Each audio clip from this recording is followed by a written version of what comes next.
sports you do and don't know, both within and surrounding Baltimore. Don't ask him about preseason games, oh no. Stuffing things in Griffin Basso. Despite it being on the internet, he can call it what he wants, so Glenn Clark Radio. Glenn Clark Radio. Glenn Clark Radio.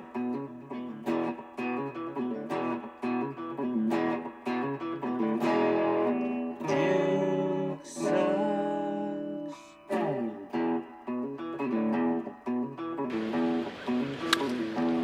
And even more fans drilled out to right center field, and it is gone. A majestic shot by Colton Cowser. He plants a 3-run shot into the bleachers in right center field, and the Orioles have a 4-0 lead. The milkman in the house here at Petco Park, and you can hear the yesterday is the Orioles. Weird game. No one was particularly good. Kapovich was pretty good for 5 innings. It was like 80%. Yeah, as long as you don't count like a B-. Anything that happened when he went back out on the mound in the 6th, where he looked like he was literally incapable of throwing a strike. Who was the hitter when he was like, look, dude, I'm not swinging? And he still couldn't throw a strike. That was rough.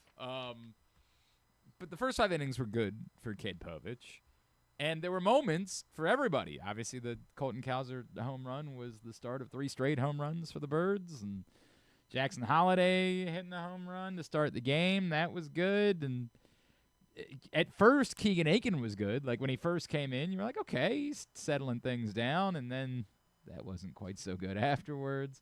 No, who's the guy whose name I legitimately don't know? Dubin? The pitcher for the Orioles? Yeah, Sean Dubin. Sean Dubin. There was a part of me that was like, legitimately, Sean Dubin might be the man of the match. He was the one guy that like was objectively good. But Colton Cowser hit the 3-run homer. That was the big blow.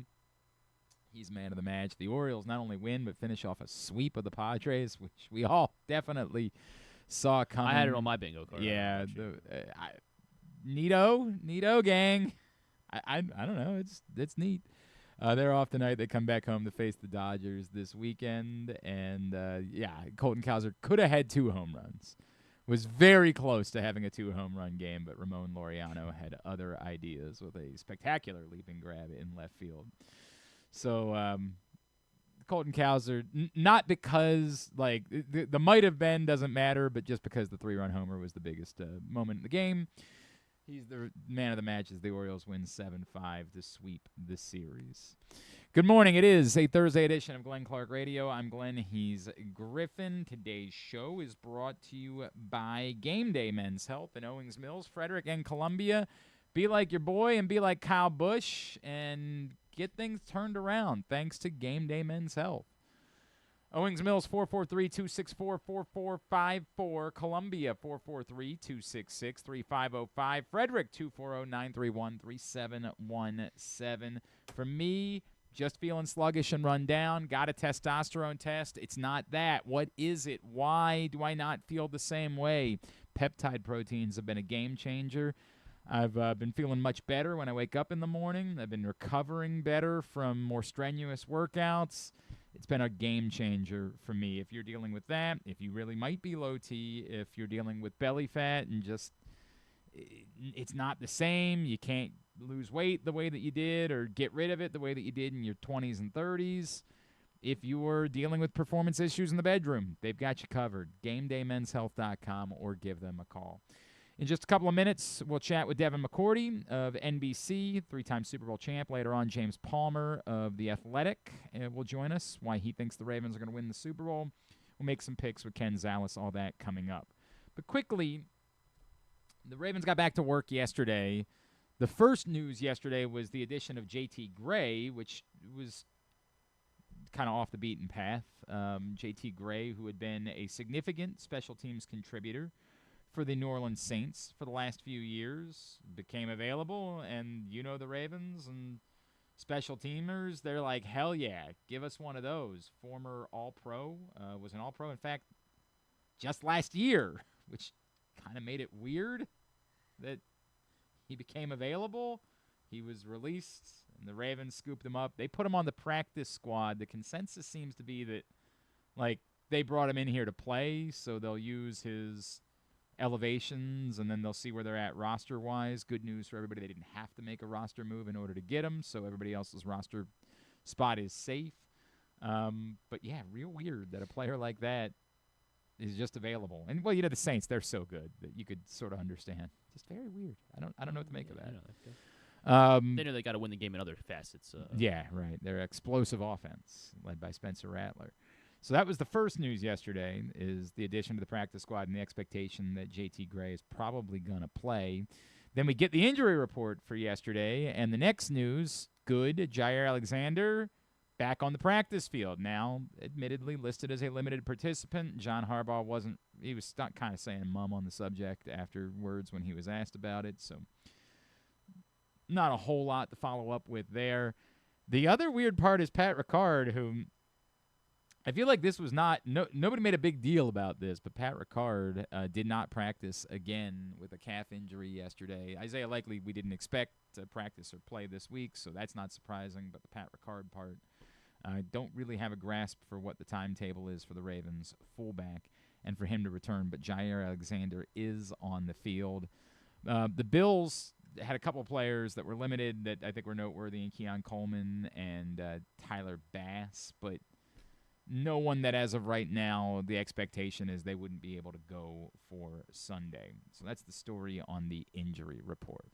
Why don't we do this? Because I do want to get into the conversation that Mark Andrews had with reporters, but we'll save that for a little bit later on in the show because we have a lot to do in a short amount of time. And we had to do this a little bit earlier on because of his schedules. He's getting ready for the opener tonight, but of course, Ravens-Bills is going to be on NBC, so we had the opportunity to catch up with the great Devin McCourty right here on GCR. And, of course, the Ravens open up this season Sunday night in Buffalo on NBC. Our next guest, a part of Football Night in America. He's a 3-time Super Bowl champion and 3-time All-Pro. The great Devin McCourty is back with us now here on GCR. Devin, it's Glenn in Baltimore. It's great to chat with you, man. Thank you for taking the time for us this morning. No problem, man. Good to know football's back.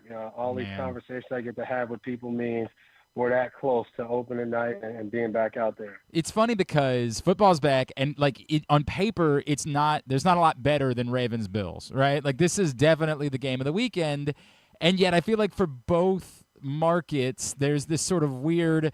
Yes, this is a really important game. It's a playoff rematch. It's the guy that was MVP versus the guy that maybe should have been MVP. And yet at the same time, it's two cities where it feels like the conversation is right, but wake us up when we get to the playoffs because nothing that matters in the regular season. No, I mean, it is. Being at NBC, our opening weekend is you're going to watch the defending Super Bowl champs. You're going to watch Philadelphia. Yep. When the schedule first came out, that's what we were talking about, man. Philly, Dallas, this is incredible. Oh my! And then you're like, oh, Sunday night. Then we get Baltimore, Buffalo. It's ridiculous, a crazy weekend. And I think it's funny because you have on one hand, you have this team that's all about defending the Super Bowl and blah, blah, blah. And you have these other two teams that, arguably you can say this might be the game of the year, week one, between Buffalo and Baltimore. And no matter the outcome, how great of a game it is, no matter if Josh shines or Lamar shines, the whole conversation at the end is going to be like, oh, yeah, that was great. No one cares unless they get to the Super Bowl. And it just is what it is. These guys are so great that, it's a credit to them that there's nothing they can do that we won't say, yeah, I kind of figured they could do that. Yep. The only thing they could do is get a Super Bowl ring. That's it. That's it for both guys. Devin, on paper, do the Ravens have the best roster in the NFL? I think they have the best roster in the AFC. I would still pick Philadelphia. Yeah.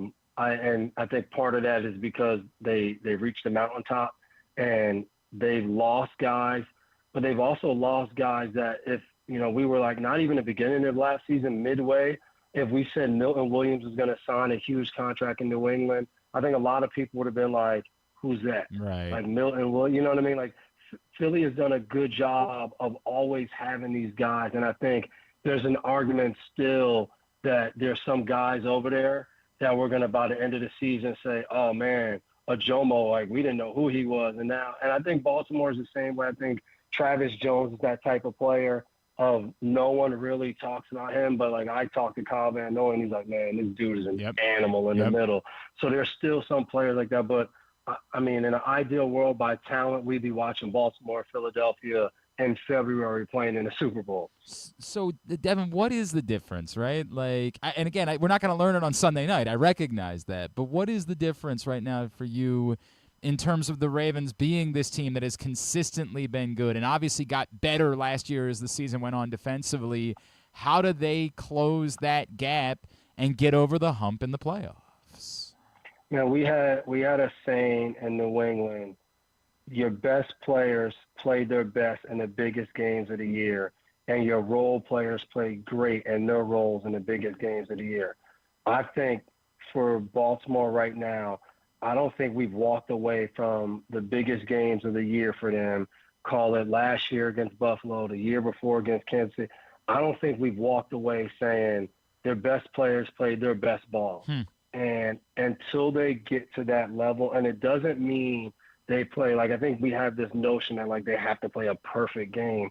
No, they just have to play one of their best games of the year in that game. And you think back, Zay Flowers, you would argue, is one of their best players. Even though he was a rookie, that fumble was critical. You know, I would say Travis Kelce got a little bit the better of Kyle Hamilton in that game. Again, another younger player, 2 years ago.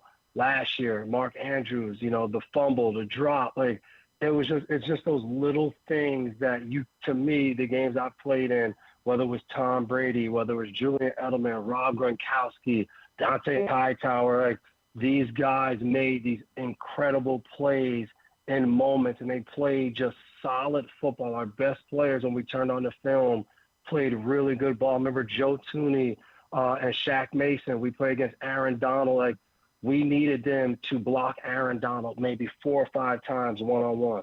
They did that. That is championship football. I think Baltimore needs that from their guys. Not every game. I mean, not to say they don't need it for the 17 games in the regular season. They need it in the AFC Championship. They need it in division. Like, they need those moments in those games. Devin McCourty is with us. Football Night in America will take you up to Ravens-Bills Sunday night on NBC. Devin, you bring up Kyle Hamilton. He just became the highest-paid safety in the NFL by a good bit.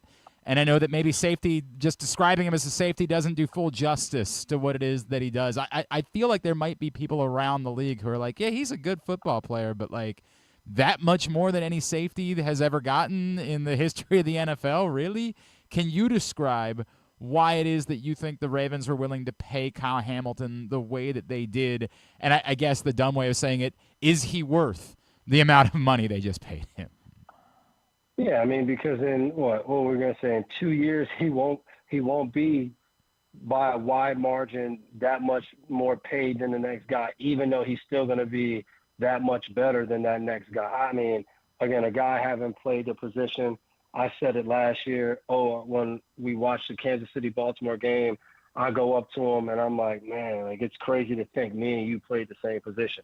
The guy's an absolute freak. What he can do, I think, on your defense, he's a versatile piece that makes your secondary right.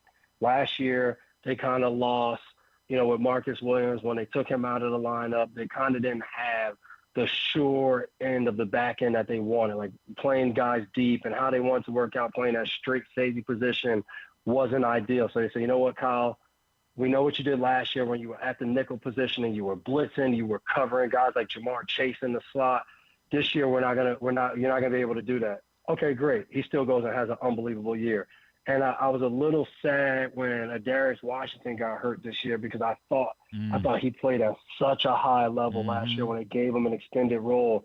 I was excited to see Kyle Hamilton, him with Malachi Starks.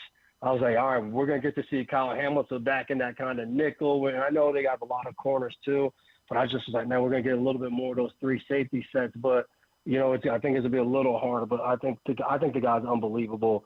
I don't think it's like, man, maybe he'll have a good year this year. And we don't. No, he's a guy I think that's going to have a standard that's like a first-team All-Pro standard. It's just going to be, is that year a Defensive Player of the Year type of year, or just a first-team All-Pro type of year? I think he's that good. Devin, is your expectation that what we saw early on last year in the Ravens' defensive struggles that got cleaned up as the year went on, that was just maybe the learning curve for a new defensive coordinator and a first-time defensive coordinator? Is your expectation that what we saw in the second half of the season, the defense the Ravens ultimately became, is what we should expect from this unit to start this season? Yeah, I definitely think Zach Orr, you know, it's not all going to go perfect. I think he figured some things out, but I mean, I think it had a lot to do with personnel. I think the more that they had a Darius Washington, I remember texting Kyle Van Noy during the year and was like, hey man, I'm not that familiar with a Darius Washington's game. I said, but the few games I've watched you guys, when he's out there, he brings a different energy. He's a spark plug. He's running around full speed. I was like, I don't know why they don't play him more. And I thought he started playing more, which I thought led to, okay, now we know in our back end, we like a Darius Washington, we like Kyle Hamilton. Okay, that's now set. Then when Stevens and different things, and they start playing Nate Wiggins a little bit more, I thought that had a lot to do with Orr figuring out exactly where he wanted his personnel to be, and then how to call it with that personnel on the field. I think that's the hardest thing as a coordinator of once we get into regular season and now we're game planning, what do my guys do well that I can put them in the best positions to be successful? Like everyone kind of sees the X's and O's part of it, but if you have guys in positions where that's not what they do best, the X's and O's are going to look bad, and it might not be a bad call, but with that personnel, it might not be the right call. And I thought he better matched up his plays and his play calling with the personnel that they had. That was highly productive once they went out there. You know, you brought up Malachi Starks. I feel like another rookie, Mike Green, to me is maybe almost even more of an X factor for this team. And I think everybody knows the story of why it is that he fell in the draft, but from a sheer talent perspective, he appears to check the box. And you reference your former teammate, Kyle Van Noy, who's been a miracle, right? Like since he arrived in Baltimore, a guy that was unemployed to start a season and has been incredible. But it still feels like the Ravens have just post-Terrell Suggs been missing that like one overwhelming ass-kicker matchup winner, you know, when everything, the chips are on the line. And I don't want to put everything on Mike Green because that's way too much to ask of a rookie in a second-round pick. But, boy, it feels to me, Devin, like he really becomes a major X factor. Like if he is as good as the talent suggests he can be, that to me comes off like a true game changer for this defense.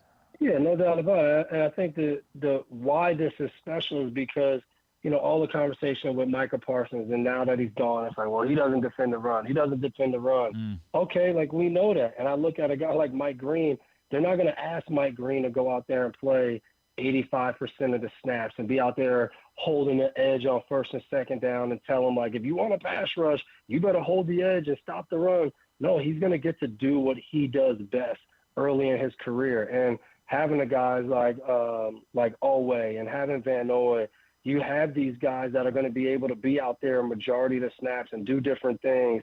And then he's going to come in and he's going to go out there and he's going to rush his butt off. He's going to be a player that's going to get out there. Maybe they move somebody else inside. He comes outside. Maybe he moves inside. I think he's going to be this piece that they can keep putting out there, and they're going to say, hey, you're a rookie. Every time you get out there, we're going to put you in a position to do what you do best. Yeah. And I've always thought that's what you got to ask guys to do. And it's going to be the same thing with Malachi Starks. Like, hey, you're going to go out there and you're going to be out there with Marlon Humphrey and Jaire Alexander and Kyle Hamilton. They're going to make sure you end up in positions to do the things you do best.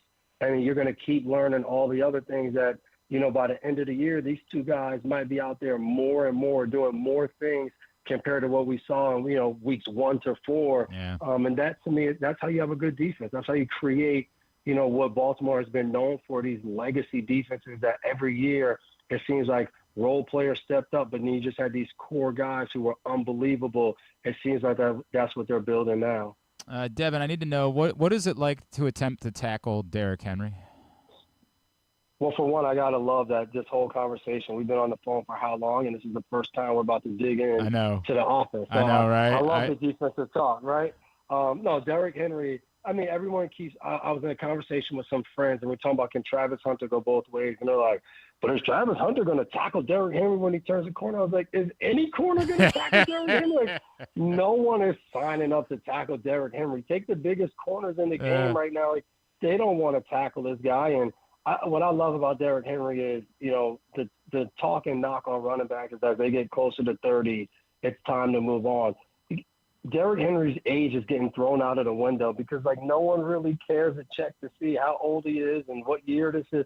He just continues to dominate and play at the same kind of level he's played at, man. It's unbelievable to watch, but anybody that follows him on Instagram, I follow him. I know him from his time in Tennessee with my brother. Yep. He puts his body through hell. He works his butt off. It's insane. To be ready for these moments. So it's really cool to see as a former player a guy still playing at such a high level. And the guy just walks around eating plain bowls of kale, no dressing, no hot sauce. With no body fat. Right. It's nuts, man.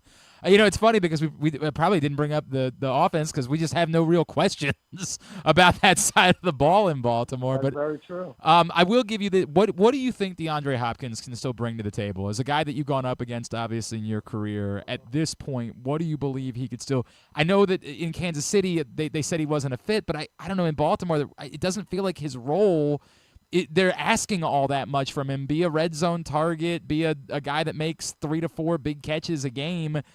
I would think he probably still has that in him at this point in his career, right? Yeah, I mean, what to me, what DeAndre Hopkins was great at, you don't lose in age. He was never a burner. He was never a guy that's just going to flat out run by you. He was a contested catch guy. You throw it up, he's going to out-physical the corner. He's going to go, he has some of the best hands in the league. He's going to go snatch the ball out of the air. And like you just said, where do you see that happen the most? In the red zone. And I think when this team's at fully healthy, I look and I go, hey, when we get in the red zone, now instead of trying to throw to Zay Flowers, who's a smaller guy, not to say that you can't, he still could bring some different things in the red zone. Now all of a sudden you're going to have Mark Andrews, Isaiah Likely, and DeAndre Hopkins, 3 big guys that if you can have packages with all 3 guys out there, you're going to have one-on-ones and different things that you can go to. And I compare it to a little bit. I know he didn't get used a lot, but when you think back to just, Julio Jones when he got to Philadelphia, he was a lot of times in kind of the inside part of the field, running down the middle in the high red area because you could throw the ball up high. He could go get it. And I think I think he'll have that kind of role. I think Baltimore's still going to need Rashad Bateman and Zay Flowers. They're going to need those guys to be the guys in the field. Likely, I think for them it would be great to see one of these young guys step up, whether it's Wallace or Walker or Webster. I don't know who. I'm sure they would love to see somebody really develop into that third wide receiver. But again, they have a lot of talent. They have weapons. When you think about Keaton Mitchell and Justice Hill, they have other guys they can use to kind of make up if they don't have a true great third option at receiver. All right, I have to ask, is what we saw on Monday night, is that, one game, settle down, my God, it's going to take some time, or does everybody think that maybe Bill's just not a college coach? What do you make of what you saw? I don't think it's set in stone yet. I think it's the first game of the year.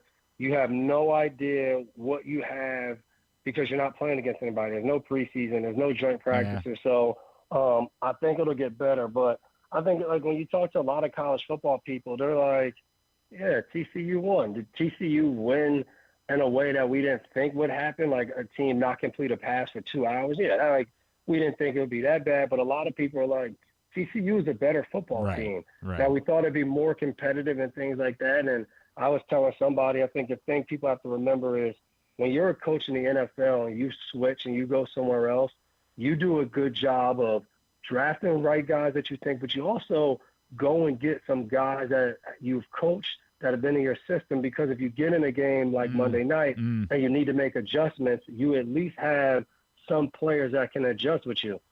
For North Carolina, you can't just go in at halftime and make all of these adjustments. these schemes and these different things you're doing, they're still new to these kids. They're still trying to figure out. So I do think they'll get better. How good will they be? I don't know. Like, I was talking about that yesterday. People are like, they have a lot of easy wins, and it's just like, why is it an easy win? So far, what we've seen from them wasn't good. So what makes some other team an easy win? So they have to figure some things out. But as a staff, I would believe in a Bill Belichick staff to figure some things out before I would believe in a lot of other staffs. All right, Sunday night, football night in America. We'll take you into Ravens, Bills. Devin McCourty, is there anything else that we can plug for you, my friend? No, man, I'm just excited for the season to get started. Football night in America has been awesome. We'll get to wrap up and be at the Super Bowl this year, so I'm excited about that. And then love still calling games on Westwood One. Yeah. So people will hear me over there from time to time. We'll get to be in Green Bay for Green Bay, Washington early in the season, which will be a lot of fun as well. That is a really good one. We will look forward to. Hopefully, we'll look forward to seeing you at the Super Bowl. I stop going unless the Ravens are there. So hopefully, I'll be seeing you there. Devin, you're really good at this, man. We always appreciate it. Thank you for taking the time for us. No problem, man. You guys have a good one. It's Devin McCourty. Appreciate him doing that this morning. And again, Ravens Bills Sunday night on NBC, and of course, football night in America will lead you up to that. The Maryland 5-Star returns this October at Fair Hill in Cecil County. Go to maryland5star.us right now in order to get your tickets for the 5th edition of the Maryland 5-Star. It's a triple crown of equestrian, world-class sporting event, but it's so much more than that. It is a celebration of fall here in the state of Maryland. The Corgi Cup, the ponies, the Food and Wine Festival, great shopping as well. It's just an awesome weekend. Maryland 5-Star at Fair Hill in Cecil County. We'll continue to talk some Ravens this morning as we get ready for the season opener on Sunday night. Joining us now, this man thinks that this is the year, that after all of their close calls, finally the Ravens break through this season. He is the co-host of Scoop City with The Athletic. He reads stuff at Bleacher Report, also does the podcast with Steve Smith, 89. He is James Palmer, and he is with us once again here on GCR. James, it's Glenn in Baltimore. It's great to catch up as always. Thank you for taking the time for us. Oh, no problem. I did it, Glenn. I finally did it. You know what's really weird, James, is like I feel like the last couple of years I've almost purposely like not said that I think the Ravens are going to win the Super Bowl, but I'm beaten down. Like they're too good. They are too good and too complete. It just feels like it's inevitable. And, we can't guarantee anything, and injuries are what they are, but I just refuse to believe that a team that's this good and a quarterback that's this good aren't going to figure it out a way to win a Super Bowl somehow. Yeah, I'll go through the AFC first. I just think they have the fewest question marks. I think they have the best roster in the AFC. I think they have some better depth at some other places. When I say fewest questions, there's question marks on the outside with Buffalo. There's some question marks on the offensive line with Kansas City. There's question marks obviously on the defensive side of the ball opposite of Joe Burrow. I just think there's just way fewer questions when you look at the roster. And when you look at a Super Bowl, victory potentially, I think they have the second best roster overall in the NFL after Philadelphia, and it's just so hard to repeat. And so I just look at like a lot of things could essentially, for the first time in Lamar Jackson's tenure, kind of fall their way, hopefully, the way we've seen them, honestly. And no slight to them. They always put themselves in position to win, so this has a great chance of happening often.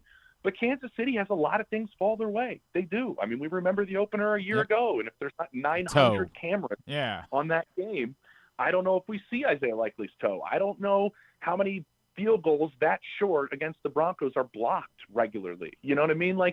And so maybe just this is the year that some of that stuff starts happening in Baltimore because you have put yourself in that position, considering you have that good of a team, that good of a coach, and that good of a quarterback. You referenced some of those things. It is difficult for me to figure out from a football standpoint what more the Ravens can do. I do think a year ago, and I remember we talked about it, like the defensive issues to start the season were quite real.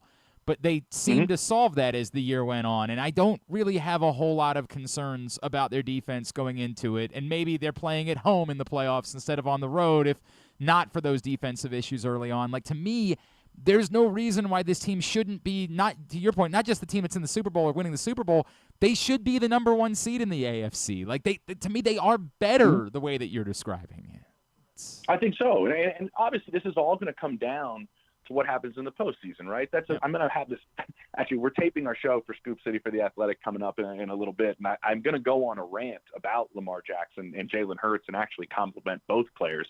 But my point of this is his legacy is getting really just overshadowed, Lamar's, because of what's happened in the postseason. When you're also competing against a generational player, and you could almost say Lamar is a generational player. He wins a Super Bowl. He's a first ballot Hall of Famer. Hell, he might already be a first ballot Hall of Famer. But there is a thing that is surrounding the Chiefs. I've talked to a number of players in Kansas City about it, coaches in Kansas City about it, players on other teams. There's just a feeling when things get tight towards the end of a game, they don't panic and other teams do because of the history. And they've never had that panic part because Pat has been to the AFC title game every season since he's been in the league. So they just expect it. You just have to find a way if you're the Ravens or if you're the Bills or if you're the Bengals. I think this actually impacts Joe Burrow the least, honestly. He's had the most success. But you just have to have that ability late in games to just, no matter how many times players say it doesn't affect them, it's there. I've talked to enough people that understand that it's there, and you can tighten up. And so you just got to get over that. And I'm curious what happens once Lamar gets over it, right? Once he gets past that, I think the sky's the limit in terms of postseason success for Lamar Jackson. He is James Palmer. He's with us here on GCR. James, in a way, this is this incredibly exciting Week 1 matchup against the Bills. It's great theater, and yet in this market, and I would assume in Buffalo as well, no matter who wins, there's kind of be like a, oh, okay, whatever, reaction to it because it doesn't mean anything about what they're going to do in the postseason. Is there still something to be learned?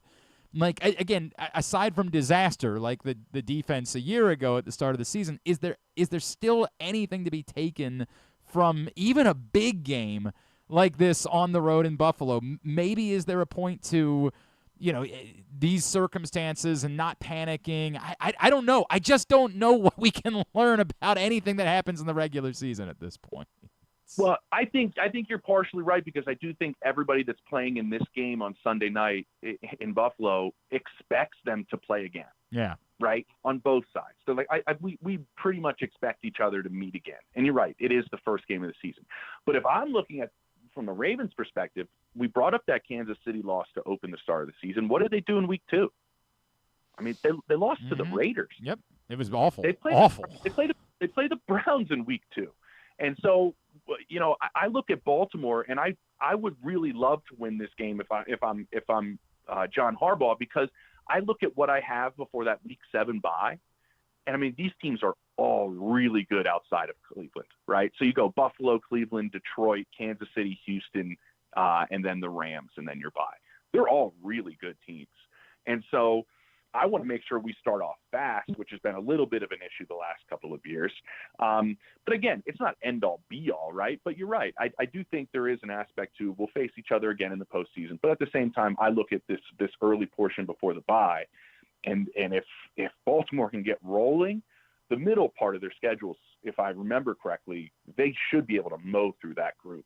And I'd like a good start to the season if I'm John Harbaugh. Anything, obviously, besides the what would they do when they get to the playoffs question, but anything about the team itself that you do still have questions about or you're just interested in seeing over the course of the next few months? Yeah, there's a couple. I would say, Derrick Henry has to lose a step eventually, right? You say that, but I was the idiot that was thinking that when they signed him, so I'm off that now, man. I think he might play till he's 50. I know. I say it with a complete awe in my voice because it's unbelievable what he's doing, and so that you just go is he still going to be able to do this with as long as the season is now, with as long as they want to play? Do they kind of rest off of his legs from time to time to try to make sure that they can manage him and he's rolling in the postseason? I have that thought, honestly, about Saquon Barkley as we kick off with the Eagles tonight. How much work does he get? How much work does Derrick Henry get? I want to see Zay Flowers take another jump in year 3. I feel like you mentioned the show that I host with Steve. Steve is a huge fan of Zay's and really loves what he does. A lot of the little things, the nuances of playing the receiver position, maybe that aren't even seen sometimes when he doesn't get the ball. Those are some of the things about Zay that Steve Smith loves. And now with DeAndre Hopkins in the room with him, I'm kind of curious if Hop, and I've known him for a long time, like can give him some more of that, just the added aspects of playing receiver, and Zay takes another jump on the outside. And how quickly Isaiah Likely comes back. It might be the end of this month, from my understanding. We'll see. But, how do they play without him? Because you mentioned injuries could be one of the few things that could slow this team down. So then the other part is just how this secondary works. I mean, I'm fascinated by it. Just like the number of players you have, the versatility you have, you can do a lot of things right with it and confuse a lot of quarterbacks, but you can also overcomplicate it at times. I'm curious how they manage it, because I think it could be one of the most interesting position groups in the NFL this season. James, I know obviously you are quite associated with Denver, and I feel like the hype train for the Broncos, they get the Nick Bonito contract done today. It couldn't be louder. And look, I'm buying in the same way everybody else is, but I also know that I have doubted the Kansas City Chiefs before, and I have learned my lesson, and I will never do that again. Are the Broncos a legitimate threat to the Chiefs in the West? Is there an argument that, like, behind the Ravens, they have the second most complete roster in the AFC? I'd say their roster is really deep, really complete. You could say, I always look at these games being won in the trenches, and they pretty much returned everybody on their offensive and defensive line. I don't think you can double anyone on the defensive line of Denver, because there's just somebody else is going to get you. With Zach Allen and Nick Bonito and Jonathan Cooper and Jonathan Franklin Myers. Like, there might not be household names there, but they're all like A- players. You know what I mean? Like, it's just a really deep roster. The only thing that's setting me back on the Denver hype train, which you're right, I live here, so like it is in my face, is the skill group isn't outstanding. Like, it really isn't. Like, the number two receiver is definitely a question mark. Cortland Sutton is their one, but he's a very good player. Evan Ingram comes in as a tight end. Like, does he stay healthy? Does J.K. Dobbins stay healthy running the football? You're relying on your run game on an injury-prone back and a rookie. Like, there are some question marks. But the thing I would say is, what a division. Like, I look at it and go, Andy Reid, Sean Payton, Jim Harbaugh, Pete Carroll, like, unbelievable. Yeah. Like, and I think Sean Payton is one of the coaches that really just has zero fear of somebody like the Chiefs. And he's instilled it in a young locker room. I think the Broncos are getting a lot of love, and I think a lot of it's earned. But honestly, they didn't really beat any quarterbacks last year. Like, go look at the quarterbacks they beat. I appreciate 10 wins with a rookie quarterback, right? Yep. But they didn't really beat anybody. I think they went into there's a lot of hype going in that Ravens game, remember? And the Ravens just bopped them. But I do think they're definitely on the up for sure. I think the team nobody's talking about out of the AFC is Houston, in all honesty. It's a very winnable division. James, we just had this week. I was talking about how the New England Patriots, take nothing away from anything the Patriots ever did. One of the great benefits they had was that they played in a division where there were no threats during their dominance, and they were able to stockpile wins and get more home playoff games. And I don't mean that to say that they weren't as good. But it was, as we were watching the Ravens and Steelers, murder each other every year. Like, there was that thought of, boy, it might be nice to not have to do that each season and to have kind of more of – the Texans have everything handed to them in that division. And to this point, they haven't really been able to take advantage of that to ascend or to get a higher seed. And I see what you're talking about, but I just wonder if they're limited in, like, they're just maybe not good enough. I would say my pushback would be this: like, they've only had C.J. Stroud for 2 seasons. That's fair. Right? And they've gone to the divisional round in both seasons. I was at that game in the divisional round against Kansas City. They were down a point in the fourth quarter, and he was playing with like his 4th and 5th string wide receivers. Like, there was nobody healthy around C.J. Stroud. I think this is one of the best defenses in football. They might have the best pair of edge rushers in football. I think the new offensive coordinator, Nick Cali, coming in, you mentioned New England, he was there forever with Josh McDaniels. I think him and C.J. Stroud together, and now you look at it, and it's Nico Collins and Christian Kirk and the 2 rookies from Iowa State. Like, they got pieces, man. They might have the best corner duo in football in Derek Stingley and Kamari Lassiter. So they have it. You're right. And I think D'Amico's a good coach. I think they're just getting going. But I do think, like, to your point, the Ravens have had to go through a division that is extremely physical. I'm not telling anybody in Baltimore anything I don't know. and you go into the postseason with much different feel physically as a team oftentimes coming out of that division than, say, the Patriots did for those years, and say that the Texans have the ability to. And I think that could have been said about the Chiefs for a number of years. They really didn't have much of a threat from Denver, who didn't have a quarterback, and the Chargers were always somehow going to charger, and the Raiders were the Raiders. Like, you could say that was part of Kansas City's benefit for a minute, and maybe Houston takes advantage of it. Well, we'll see if they can. But I do know there's probably plenty of teams, Baltimore included, that envy some of those situations and some of those divisions. Man, it would be nice. It would be nice. There's no doubt about it. All right, what are we plugging, James? Well, we're plugging it all. Actually, I think we do have a new, and I know everybody in Baltimore likes Steve. Steve and I did wide receiver tiers on our show. And everybody in different tiers across the league. And it's not normal 1, 2, 3, 4. It is what's it? Wise Old Owls. These are Steve's ideas. Wise Old Owls, and then which is like a DeAndre Hopkins.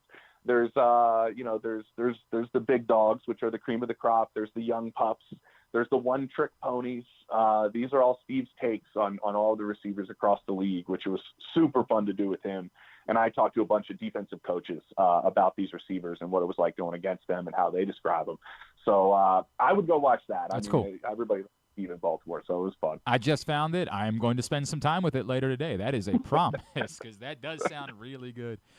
James Palmer TV, as always, is how you follow him. James, you're the best, man. Thank you for taking the time for us, as always. We really appreciate it. We got football, baby. We got football. Here we go. Life is good. Life is good. Thank you to James for taking the time for us this morning. All right, countysports.zone. Proudly sponsored by your local Toyota dealer and buyatoyota.com. Everything you need to know about high school sports here in the state of Maryland. They've got you covered. Scores, schedules, updates, rankings, every team, every sport, every school, all throughout the state. Countysports.zone, proudly sponsored by your local Toyota dealer and buyatoyota.com. We come back in. Our friends from the Maryland Center for Excellence on Problem Gambling are going to stop by as we, launch a time of the year where we're going to be doing an awful lot of gambling. There's just not. Remember, I was ready to put money down on a return touchdown in the Sunday night game. We just need to make sure we do it responsibly. So we're going to talk about that. We're going to make some picks with KZ before we get out of here. That's on the way on a Thursday edition of GCR.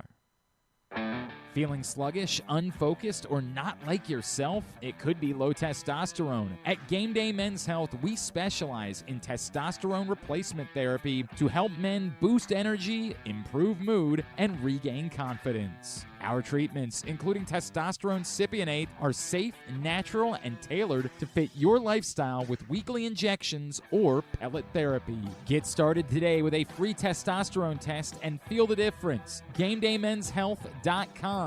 Game Day Men's Health, where men reclaim their game. For fans of the Costas Inn, and who isn't, I have some great news. Now there's a second location to go along with 4100 North Point Boulevard. This one is at the Timonium OTB. This is Stan the Fan, and I have been a fan of the Costas Inn and Triantafalo's family for going on 30 years. They're open for lunch and dinner, same great Costas feel, same great menu and quality food you've been enjoying for well over 50 years. The exact address on your GPS is 2200 York Road, and their phone number at the new location is 667-406-1975. If you're new to the Costas experience, get ready for a real treat. All wrapped up in a new spacious dining room in Timonium at the OTB. If you want steamed crabs, you have them, and the full menu at 4100 North Point Boulevard. The number for reservations there at Costas, 410-477-1975.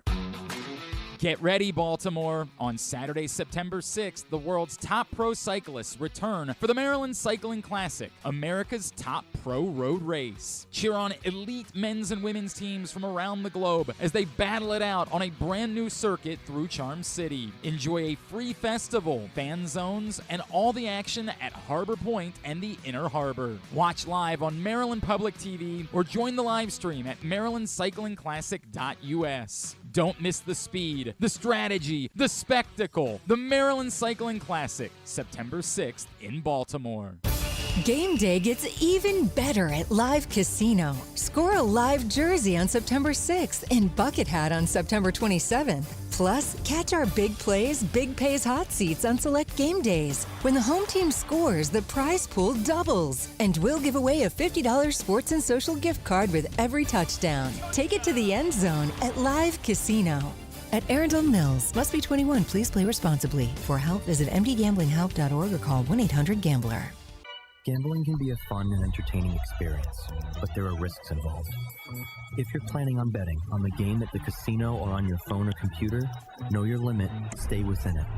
Set a budget and a time to stop.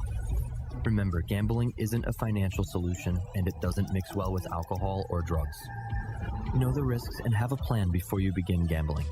For free and confidential services, call 1-800-GAMBLER 24/7 or go to helpmygamblingproblem.org. Make the most out of every day in your Toyota RAV4. Available in hybrid or gas-only models. A RAV4 can get you where you want to go in style. Check out buyatoyota.com for deals on new RAV4s from your local Toyota dealer today. Coming back in here with Glenn and the other guy, Garrett, whatever his name is. You know who they are. All right, back in here on GCR as we continue along here on a Thursday edition of the program. And yes, football season officially gets underway tonight. And, you know, we'll be talking about lines for this week's games in the next segment of the show because football season tends to come along with an uptick in sports betting. It's just, that's the way it works in this country. It's our national pastime. We love to do it. And so here with the reminder, and I always give, like, one of the reasons why I've really enjoyed our relationship with the Maryland Center for Excellence on problem gambling is because they're never here to tell us you can't bet on football. They're just here to make sure that we do it safely. And that's just a good idea to me. And it's a message that I've needed to get a few times. Heather Eshelman is the new director for the Maryland Center it's a mouthful. Center for Excellence on Problem Gambling. And also with us is Mike Case, who is the communications director. That is correct. For the center as well. It's great to see both of you. Thank you for coming in here. Heather, it's good to meet you for the first time. And I guess I want to start just asking you, why was this the place for you? What is it about this message and the work that the center does that made you want to be a part of it? Yeah, thanks for the opportunity, Glenn. We appreciate being here. I've been in substance use prevention for 20 years, and then I had the opportunity to come to the center. This is my 6th year here, but I've really started to have a passion because as sports betting was legalized when I started working here, we definitely have received an uptick in calls, and just I've been doing a lot of the education in the high schools and with colleges. So we've definitely seen the youth and young adults start to talk more and more about gambling as I've been in this position. I have no doubt, and I want to talk a little bit more about that. Mike, I assume that this time of year is like, the panic time. Like, all right, we gotta get our ducks in a row. This is when real issues. It happens to be that football season leads into the holidays. Like, this is the time of year where people need to be very cognizant of what they're doing. Yes, indeed. And, I mean, this is actually the time of year where I'm spending a lot of Heather's money to make sure that the public is very aware of what we do. And, again, we do not say, don't gamble at all. We basically just say that if you have a problem, we're here for you. And also there are things that we would like to share with people about betting responsibly and making sure that they're not doing high-risk betting. So we're getting into football season where people are betting on everything, where I'm legitimately talking about putting a bet down on whether or not there's going to be a return touchdown in a football game on Sunday, which is a very specific bet.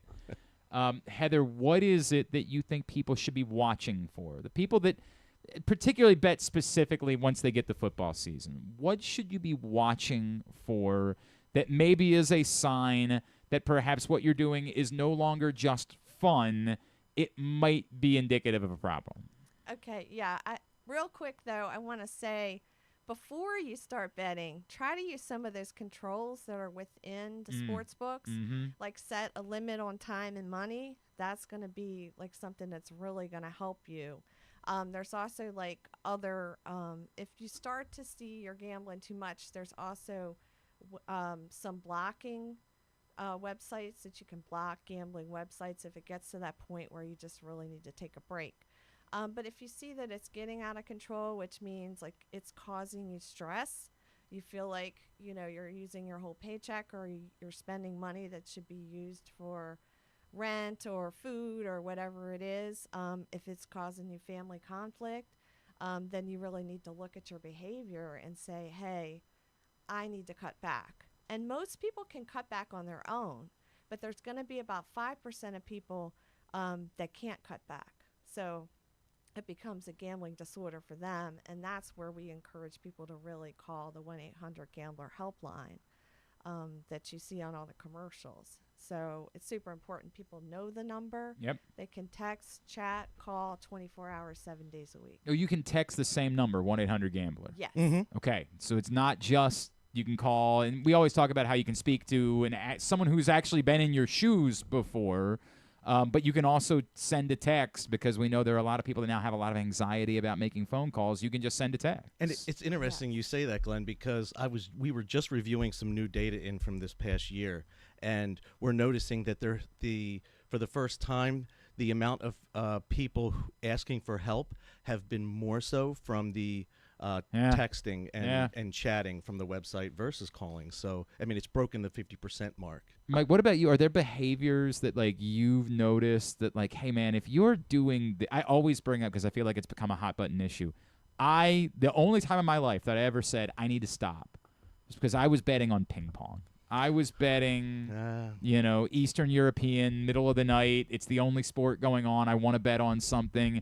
And it was the only time in my life where, it wasn't an addiction. It was just pandemic. I need to stop. This is reckless. This is not what I should be doing. I need to stop doing it. Are there other behaviors that are common that you guys see that you say, hey, this might be a warning sign to you that perhaps you're going a little too far? Well, if you are experiencing other stressors in your life, if you are having some relationship issues, or maybe you lost your job recently, or you're at risk for other things and mental health issues, or just what if you just have two young kids, age 10 and 8? Then that's just a regular stressor in your life. Yes. What if that might be the case? It is something to keep track of. It is something to just make aware of, so that if you are, and the most important thing is, as you are, placing some bets, we want to make sure that, if we're getting a little frustrated, that we take a break.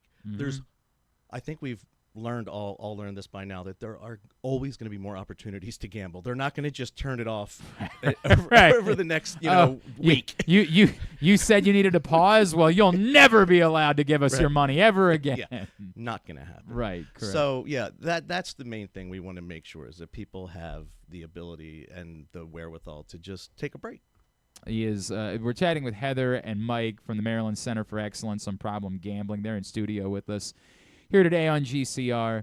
Heather, when someone does reach that point, walk us through, what does this look like? And I feel like it's important, maybe not just for the person themselves, but maybe someone else in your life that recognizes if you see, or if you're talking to a friend and that friend is telling you about these things.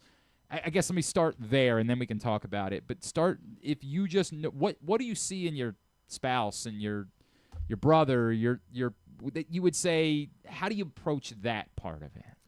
Right. So, I mean, just like any difficult conversation, you want to approach somebody at a time that's good for them to talk. So where they're calm and they have some time. Obviously, you don't want to approach them in a group of people. You want to do it one-on-one so they're not embarrassed. But you do want to pinpoint, hey, I've noticed you've been on your phone more and more, placing bets. I notice you've been spending more and more money. I notice that you aren't paying attention to your 8 and 10-year-old kid. You're more on your phone and you're not watching them play their sports. So I've noticed these behavior changes and I'm concerned about you. So, there's help. Is there a resource? Can you call 1-800-GAMBLER if it's not for you? If it's, hey, there's somebody in my life and I just need to talk to you about how I deal with this? Yeah, so they take calls all the time from family members. Okay. And then sometimes there's a family peer support component. So there's free counseling for family members of disordered gamblers as well as the gambler themselves. So there's free help in Maryland, which is great because that's very rare for states. There's only a few states that have that. So we feel like people, if they're in doubt, they should call and get that help that they need. And Mike, then you walk me through what does it look like if I'm at that point where I'm like, I think I might have a problem with this. What is it going to look like for me if I do pick up the phone and call or send a text? Okay, well, all right, look, let me back up for just 1 second. So before you even think about calling, I would encourage anyone who is thinking, oh, how much of a problem could it be? Maybe it is, maybe it's not. Go to our website. HelpMyGamblingProblem.org. HelpMyGamblingProblem.org. On that website, you can take a very, 9-question self-assessment and answer the questions honestly. It will tell you, within reason how much of a problem you may have. And based on that, then make it, also make a decision to, get some help. But what would that look like? You would call 1-800-GAMBLER. There are trained professionals who answer the phone. They give you, they ask a lot of questions of you, but only to help you. And then I want to make sure I say this. Confidential, correct? 100% confidential. You don't even have to give them any information other than just your first name. But then they will put you in touch with one of our 4 or 5 peers in our agency who will then talk to you and help you just get any resources you may need. Again, this is really important because it is difficult to acknowledge that you might have everybody wants to believe that they're in control. It's the same as any other addiction, right? Like everybody wants to believe I'm in control. I don't have a problem. I could stop this at any moment. But it's imperative that even if you feel like you could, if the behaviors that you're displaying are problematic for your life, that this could spiral in a way that's very similar to other addictions. Like that, I think that's the part, Heather, that like we don't talk about enough. We just think like, well, this isn't, drinking. This isn't chemically altering me in that way. But the spiral and where it can go from here can be very similar to those types of addictions. Right. I mean, people don't think, they think because you're not injecting anything or inhaling anything or consuming it somehow that it's not possibly an addiction. But the same centers of the brain light up when somebody's addicted to gambling as they are when they're addicted to drugs.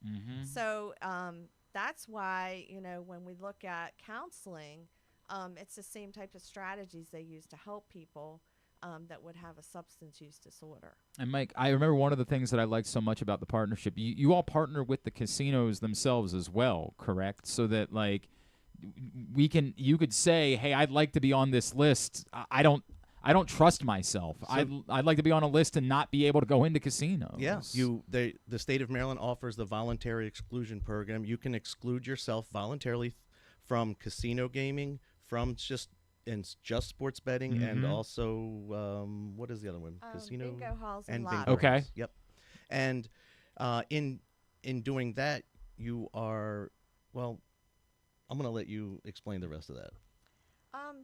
You can self-exclude, which means you will be cut off from all gambling in Maryland. You'll be put on a list so that if you try to gamble, if you're caught, you can be charged with criminal trespass. Wow. Like if you're on the property of the casino. And this is voluntary. I've decided this is what I need in order to make sure that I don't do this. I don't have this behavior anymore. This is not you're going to be forced on. If you make the call, you're not put on this list or anything like that. That's something that you would choose as part of trying to get control of your addiction or whatever you want to call it that you're dealing with. And we had Jasmine Countess on, and we went on in detail with it. But you can contact her, and she's happy to put you on that list. That blew me away. I was like, that's incredible. That's an incredible resource for people dealing with this issue that I think we can literally save lives. Save lives and relationships and families and all of those things here in the state of Maryland. All right, one more time. HelpMyGamblingProblem.org is the website. That's the first place to go to. Mike, before you just want to know more, get some information, you realize it's time, then it's time to call or text 1-800-GAMBLER. We have an entire section there dedicated for sports bettors, just to help them with all the things that we've talked about and more. So I encourage anyone to go there and just get some resources. And Heather, we're not, again, it's not never bet. It's not, you're not allowed to bet. You're going to ruin. It's recognizing that there are times where it goes beyond just a fun activity and becomes a legitimate problem that can lead to a serious addiction. Right. If you start to see gambling getting out of control, that's when you need to take a break, or you need to just reassess, how much time and money you're spending. And then, like, I even recommend people keep a spreadsheet of your wins and losses, because then it's right there, on your computer, right on your paper. You can see how much you're winning or losing. And chasing losses, when you get into that would be another one that I would recommend. High when risk. you start chasing losses, then you might need to start considering making a phone call, because from personal experience, I can tell you that's one of the most dangerous things is, I can get that back right now. I can go. Becomes a real problem. Truly love the work that you guys are doing. This is the nice part about our partnership is I don't have to BS. Like, I really am grateful for the work that you guys are doing, and legitimately saving lives. The toothpaste isn't going back in the tube, Mike, as you point out. Like, we're not putting the genie back in the bottle. This is here, Right. and there are plenty of people that are doing it in very safe ways, or that it's just entertainment for them, but it's much like drinking or any of these things. Yep. For a lot of people, that's not the case, and it can go south, and I am really glad that we have these resources in place. Heather, it's great to meet you.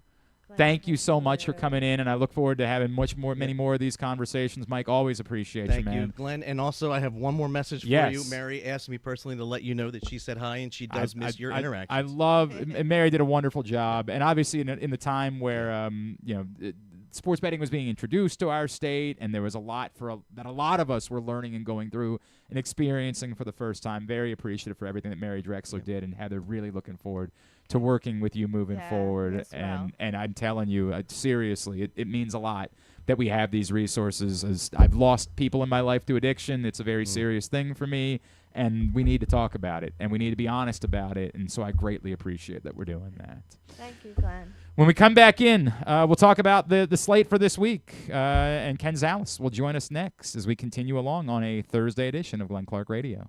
For fans of the Costas Inn, and who isn't, I have some great news. Now there's a second location to go along with 4100 North Point Boulevard. This one is at the Timonium OTB. This is Stan the Fan, and I have been a fan of the Costas Inn and Triantafalo's family for going on 30 years. They're open for lunch and dinner, same great Costas feel, same great menu and quality food you've been enjoying for well over 50 years. The exact address on your GPS is 2200 York Road, and their phone number at the new location is 667-406-1970.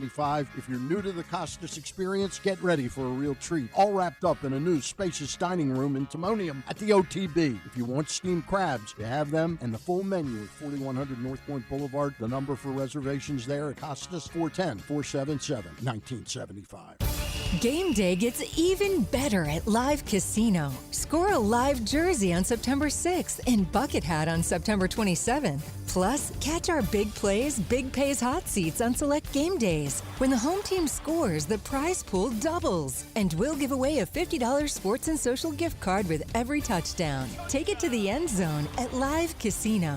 At Arundel Mills, must be 21. Please play responsibly. For help, visit mdgamblinghelp.org or call 1-800-GAMBLER. Looking for Baltimore's premier waterfront dining experience? Head to Nick's Fish House, located in the Baltimore Peninsula. Enjoy crabs all year long, plus happy hour Monday through Thursday from 3 to 6. Planning a celebration? From rehearsal dinners to corporate crab feasts, Nick's is the spot to make it unforgettable. And the fun doesn't stop there. Live music fills the air every Thursday through Sunday. Check out the full lineup at nicksfishhouse.com. Nick's, it's where Baltimore comes to eat, drink, and play by the water. Gambling can be a fun and entertaining experience, but there are risks involved. If you're planning on betting on the game at the casino or on your phone or computer, know your limit, stay within it. Set a budget and a time to stop. Remember, gambling isn't a financial solution, and it doesn't mix well with alcohol or drugs. Know the risks and have a plan before you begin gambling. For free and confidential services, call 1-800-GAMBLER 24/7 or go to helpmygamblingproblem.org. The latest edition of Press Box is available now. On the cover, Bo Smolko profiles Ravens running back Derrick Henry and how the football legend has proven to be a unicorn at the position with the success that he's found after the age of 30. Also inside, Brandon Schwartzberg looks at Kobe Mayo's push to find rhythm at the big league level. And we mark the start of the college football season by meeting players from all 4 FBS and FCS programs throughout the state. Press Box is available for free at over 500 locations throughout the region, including 60 Royal Farm stores. Or you can read the entire issue online at PressBoxOnline.com, where you can also find great betting advice and the best daily coverage of the Orioles, Ravens, and Terps. Feeling sluggish, unfocused, or not like yourself? It could be low testosterone. At Game Day Men's Health, we specialize in testosterone replacement therapy to help men boost energy, improve mood, and regain confidence. Our treatments, including testosterone cypionate, are safe, natural, and tailored to fit your lifestyle with weekly injections or pellet therapy. Get started today with a free testosterone test and feel the difference. GameDayMen'sHealth.com. Game Day Men's Health, where men reclaim their game.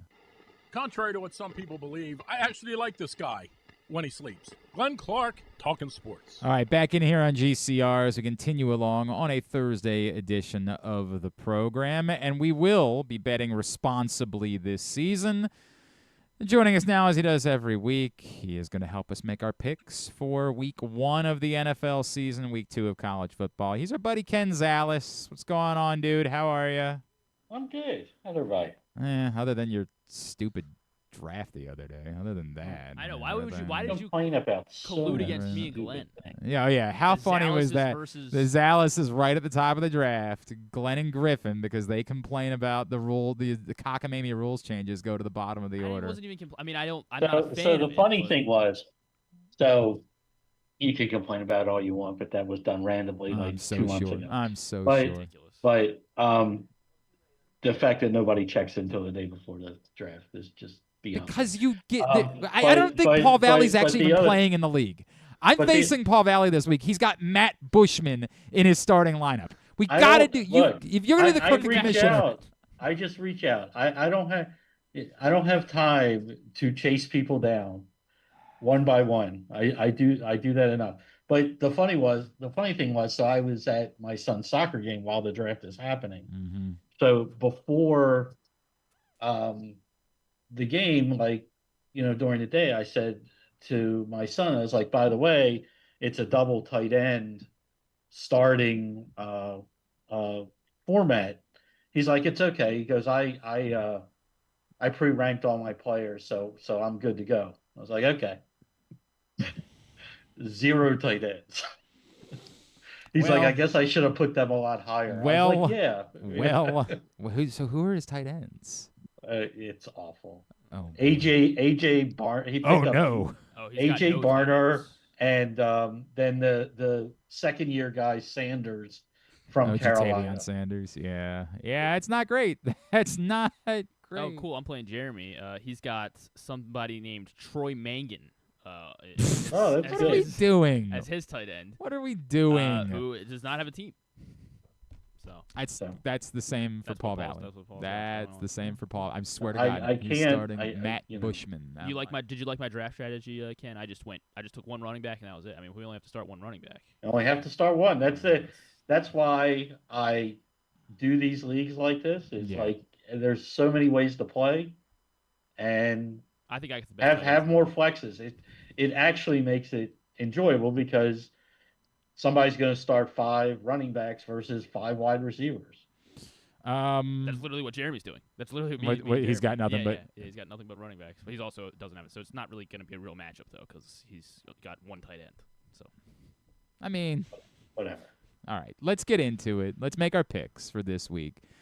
Everybody had a good week last week except for the aforementioned Paul Valley. Maybe Paul Valley is just like a masochist. Maybe that's what it is. I don't know. He's still in baseball mode. Went 1-5 last week, Paul Valley, in our week 1 college football picks. Everyone else went at least 500. Everyone else is within 2 games of each other than Paul Valley, who starts at 1-5 on the season. This is our first regular week of picks. 3 college games, 6 NFL games. Ken's got stuff to do today, so let's get into it. Griffin, picks are brought to you this week by Live Casino and Hotel Maryland. Nowhere better to watch all of the games than Inside Sports and Social. Just steps away from the FanDuel Sportsbook, and our lines come courtesy of FanDuel.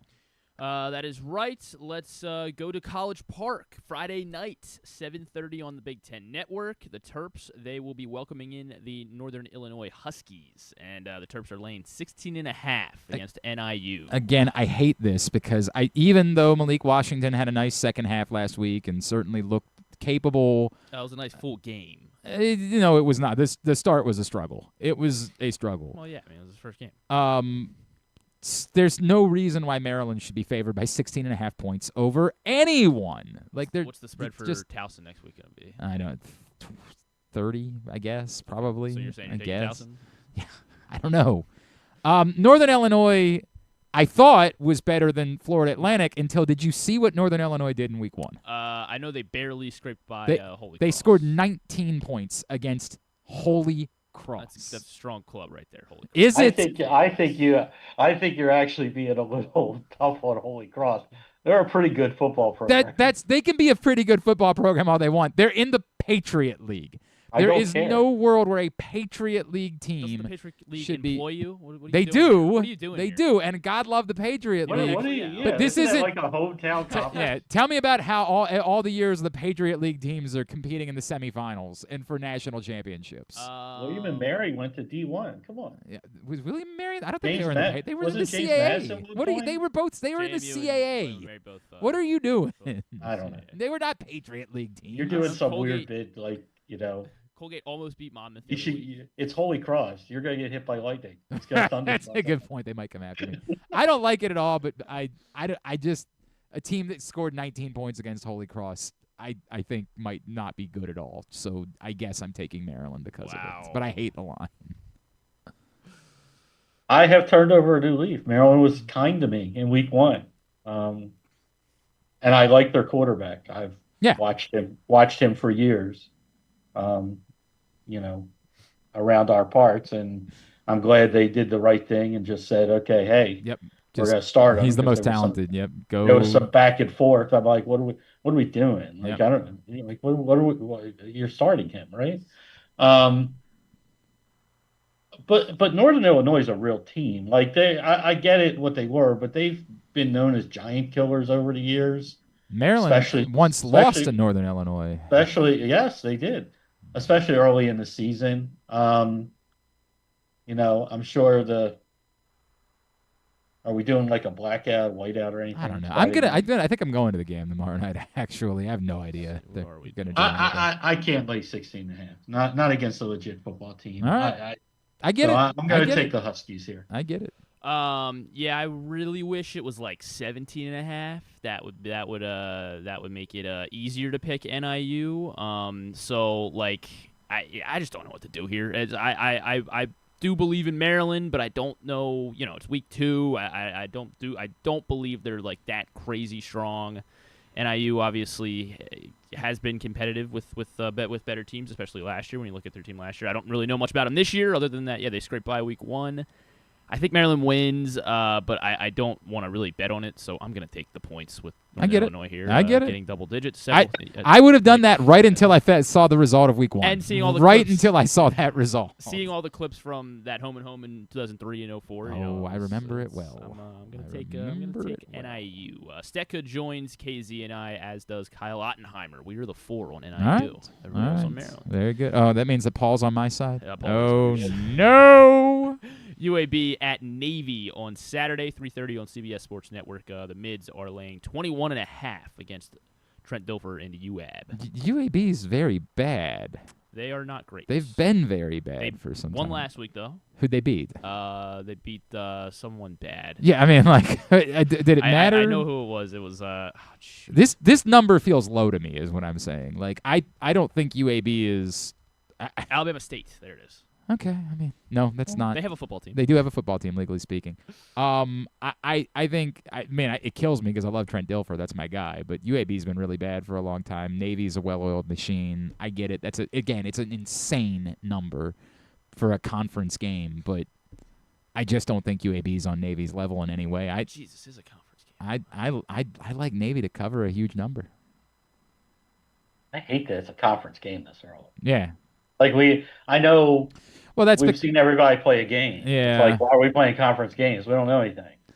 Well, didn't somebody play an actual conference game? Oh yeah, Kansas State, Iowa State week 0 was a conference game. Like that was what is that? Insane. Yeah. But I agree with you. Like UAB hasn't been good, and I know we shouldn't read too much into 51 from Navy from last week because the opponent of what they were, but it does feel a little light to me based on what I saw. So I'm going to believe for another week that especially a conference game early. I don't want to play Navy early in a conference. So in Birmingham last year, Navy won 41-18. Just for reference. So exactly. It's, it's right around 20. Right around there. 23. Yeah. 23. Yeah. I'm bad at math.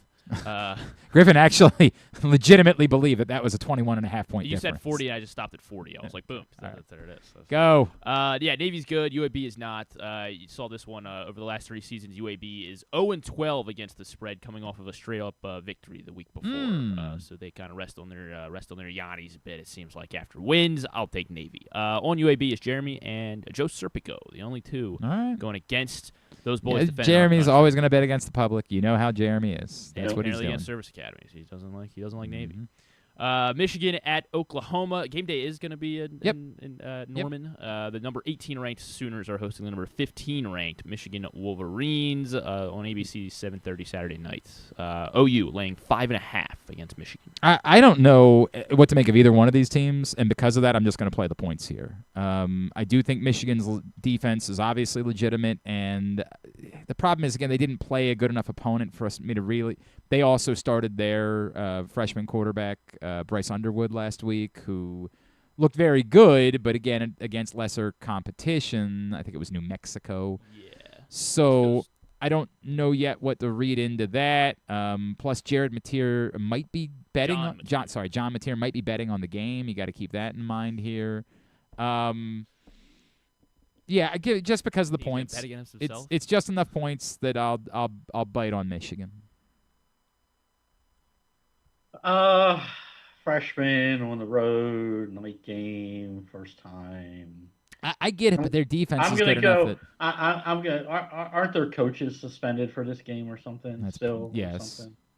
So I mean, there's some of that. I don't know how much that matters. But because of all that, it's like if it was 7.5, it's 5, it's a touchdown. I'll take a loss. You sound confident. You said Oklahoma, Ken, right? He did. Okay. He did. Yeah, same deal. Like, this number's weird. I don't really know what to make of, 5.5. I think that tells me nobody else really knows what to do either. I do think Michigan's better than they were last year. They're always going to have a strong defense. They run the ball well. So, does that mitigate the fact that they have a freshman quarterback? I'm gonna buy John Mateer though, so I like Oklahoma at home, so I'll go ahead and lay the points. What the heck? All right. Joining Glenn on the Wolverines, James Revere, John Proctor, and then Kyle, Paul, and Shell, all on Michigan. Well, I mean, what would you think, Kyle? Wait, Kyle's on what? Yes, Kyle's on Michigan. Yeah, Kyle's on Michigan. I'm so stunned. I'm so surprised. He was the last one to get his picks in, and I was like, I know you're picking Michigan. Who else? Right? Yeah, correct. Down to the pros. Into the NFL, yes. Into the NFL. Tonight on NBC, NFL kickoff. Dallas Cowboys taking on the reigning, defending Philadelphia Eagles, and the Eagles are laying 7.5. I think that number might have gone up since I it's got to have gone up. I was going to say, if this number was 13.5, I'm probably still on the Eagles here. The Cowboys, there is just so little. I get that, they still have Dak Prescott, they still have CeeDee Lamb, but they can't run the ball. Now they're lesser defensively. The Eagles by whatever number they want to win by tonight. So I actually think Dallas's offense is going to be a little bit better than that. But, raising the banner and all that kind of fun stuff. It's not a big enough number for me to not go with the Eagles in week 1. Dallas's defense, we assume, is not going to be as good without their star pass rusher. So, I'll take the Cowboys here. Wait, you just said you'll take the Cowboys. I mean, I'll take. Yeah, I'm like, what the hell? Gosh. Pick up the pace. Dak is 9-4 against the Eagles when he plays. Like straight up or yeah, against yeah, the spread? Straight up. Not against. Kind of stunning. Yeah. Jalen Hurts is 6-11 against the spread as a favorite of 7 or more. Dak is 4-1 as an underdog of 7 or more. I really don't. I don't want to start the NFL season going 0-1. But I don't know. I want it to be a good game tonight. I'm with Ken where I do think the Cowboys' offense is going to be really good. Like I think they're going to be kind of like the Bengals almost. where like I disagree that the Bengals can run the ball. I have no idea how the Cowboys are running the ball. The Bengals run the ball. Yes, I mean, they absolutely can run the ball. Can they? Yes, unquestionably. They choose not to. I mean. I'm going to take 7.5. Hope that it's a good game tonight. Right. I'm probably going to go 0-1. You guys are probably right. It might be 41-12, but who knows? I'll take the Cowboys getting points here. Stecca and Jeremy are on my side, as is John and Little Rock taking the Dallas Cowboys. Everybody else, fly Eagles fly. Kansas City taking on the Chargers in Sao Paulo, Brazil, tomorrow on YouTube at 8 o'clock, and the Chiefs are 3.5-point favorites. It's an interesting reflection of what the odds makers think about Kansas City right now, right? And my eternal thing is if the Chiefs are big favorites, then you have to pick against them. If they're lesser favorites, if it's a touchdown or less, you pick the Chiefs. So I'm going to stick with that here. I know that we all think the Chiefs are coming back to the pack, but it's 3.5 points. I get it. Knowing the Chiefs and the horseshoe up their asses probably ends on a fluky field goal or something like that, and I lose on the hook. But when it's a small number, I bet the Chiefs. Give me the Chiefs. It's 3.5? Yep. Yeah, I'll take the hook. I think the Chargers are going to be better, and I think early in the season, we're going to have to figure out what the Chiefs are as far as who they're throwing the ball to. I know Worthy's there. I don't know who else is starting with him. Hollywood Brown practice. How focused is Kelsey? Things like that. I statement game for me for the Chiefs if for the Chargers if they're actually going to be contenders. This is the week to show everybody, and it's the best week I personally think to get the Chiefs. So I'll take the Chargers. We talked about it was it after we talked to Mike Clay or Sal Capaccio yesterday? I don't know. We talked about how no one's talking about the Chiefs. Like it's weird. Like they are still they are still the Chiefs. The Chargers are already a little banged up as well. Like I'm not gonna bet against the Chiefs as long as Patrick Mahomes is back there, and I believe he is. So I will take the Chiefs laying 3.5 down in Brazil. We're pretty split. I actually much more on the Chiefs. Andrew Stecca on the Chargers, Jeremy Kahn on the Chargers, and Ken Zalis. I don't like how much Paul Valley and I have the same picks. Don't like that at all. To Sunday at 1 p.m., Pittsburgh Steelers at the New York Jets. Aaron Rodgers' homecoming, kind of, I guess. I don't know. Did he play for the Jets? It's briefly. Pittsburgh laying 2.5 on the road. I don't like anything about this game. Like, nothing about it do I like. I guess the Steelers, but I don't really have a reason for it other than I have to see it from the Jets before I can believe it.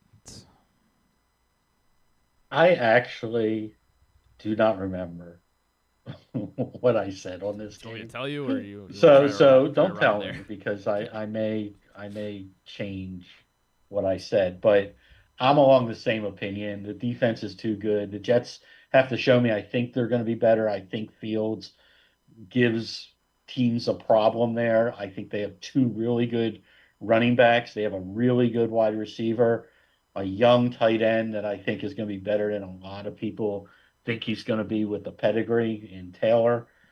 But I can't go against the Steelers week 1. Their defense is still going to be really, really good. Yeah, I agree. Jets stink. New coach, new everything. A lot of new players, new quarterback. Obviously, Steelers are the Steelers. I do enjoy betting on Mike Tomlin. I will take the Pittsburgh Steelers. On the Jets is Andrew Stetka, Jeremy Kahn, and James Revere. Everybody else. Way too much Pittsburgh. Paul Valley agreement. Way too much. 4:25 window. No one's watching this game, but it is going on. Texans at the Rams. Yeah, this stinks because this is actually one of the better games this weekend, and you don't get to see it. I feel like Reese Davis. Quickly, Rams minus 3.5. I'm gonna take the hook here. I think the Texans are better. I do have questions about how healthy Matt Stafford really is and whether or not he can hold up for the entirety of the season. That doesn't really matter in week 1, but I think in general, every week I'm going to ask that question. and I get a hook. So Texans. Yeah, I don't know how long the Texans wide receivers that I really like in Collins and Kirk are going to be healthy, but they're probably going to be as healthy as they are all year in week 1. So I like that offensive team. So I'm going to take Texans as Christian Kirk's actually a little banged up. I don't think he practiced yesterday. Oh, okay. Yeah, but McVay is 5-0 in week 1 when he's favored. So I will. I don't know. I like the Rams. I do like the Rams. I like the Texans as well, but the Rams are at home. I'll take the Rams week 1. I'm on the Rams. James Revere, John Proctor, and Kyle Ottenheimer on the Rams. No. Yeah, Texans on you got. No. If I picked every game the same as Paul Valley, you might have. I guess the only good news that means I can't fall behind him. That's true. Just do it. That should be my plan the rest of the season. Pick every game the exact same as Paul Valley, and I'm the good. game everyone will be watching at 4:25. Detroit Lions at the Green Bay Packers. Packers -2.5. Man, this one's interesting, isn't it? It really is. This one's really, really good to start the season. I think I have the Lions winning the North and the Packers going to the Super Bowl because I really do like both of these teams. Packers are at home. It's less than a field goal. I don't know. Maybe I'm just drunk on the Micah Parsons thing, and he's banged up too on top of everything else. Fine. But I don't know. Packers at home since it's less than a field goal. This is the craziest story between these two teams all off season, and especially since the trade. Everybody's got Packers in the Super Bowl. It's like, did you all watch that team last year? Love was banged up, I guess you could say that. Well, they're still banged up. I like Golden as a wide receiver, but he's a rookie. You know, I don't know. I don't know. And the Lions, like, outside the offensive line, which they feel pretty confident about, is a really good offensive football team. Hutchinson's back, looking like a monster. I'm taking the Lions. I think they're the better football team. All right. Yeah, I wish they weren't laying the points. I mean, I guess they're at home, so they obviously had to be. But I do like Green Bay to find a way to win this game since they are at home. I think Micah Parsons makes a big play at some point, probably on a final drive or something like that. Jared Goff, though, is 8-0 against the spread in openers, which is interesting. So I don't feel that great about it, but I am going to go against Jared Goff here. I will take the Packers. All right. On the Lions, joining Ken is James Revere, John Proctor, Paul Valley, and Ryan Shell. All right. Good news.